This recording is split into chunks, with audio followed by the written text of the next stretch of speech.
வரலட்சுமி நோன்புக்கு வந்து அம்மனை எப்படி முறைப்படி அழைக்கிறோமோ வீட்டுக்கு, அதே மாதிரி தான் முறைப்படி நம்ம வந்து சாமியை கலைக்கணும். அதனால் காலையிலே எந்திரிச்சு நெய்வேத்தியெல்லாம் பண்ணி வச்ச சாமிக்கு சாமியெல்லாம் கும்பிட்டு முடிச்சு கலைக்க ஆரம்பித்தாச்சு. ஸோ இப்படி வரலட்சுமி நோன்பு வந்து சுமங்கலிகள் கட்டாயம் செய்யணும். அந்த காலத்தில் வந்து முன்னோர்கள் வந்து நம்மளுக்கு இப்படி செய்யணும், இப்படி இருக்கணும், அப்படி இருக்கணுன்றது தான் சொல்லி வச்ச மாதிரி தான் நம்ம இப்போ வாழ்ந்துட்டுருக்கோம் நடைமுறையில். ஆனால் வந்து இது முன்னோர்கள் சொன்னது கிடையாது. அந்த அம்மனே வந்து இறங்கி ஒரு பெண் உருவத்தில் வந்து எனக்கு இந்த மாதிரி செஞ்சால் உனக்கு நல்ல பலன் கிடைக்கும் அப்படின்ற மாதிரி சொன்னாங்க.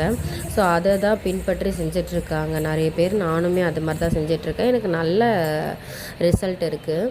குழந்த இல்லாதவங்களுக்கு குழந்த பிறக்கும், செல்வ செழிப்போடு இருப்பாங்க, கணவன் ஆயுள் நீடிக்கிறதுக்காக செய்வாங்க. அந்த மாதிரி ஒருத்தரோட கோரிக்கை நிறைய இருக்கும். நீங்களுமே என்ன நினச்சி மனசார அந்த அம்மனை வந்து வீட்டுக்கு கூப்பிட்டு இதெல்லாம் எனக்கு செஞ்சு கொடுமா அப்படின்னு சொல்லிட்டு மனசார நீங்கள் கேட்டிங்கன்னா கண்டிப்பாக அது நடக்குங்க.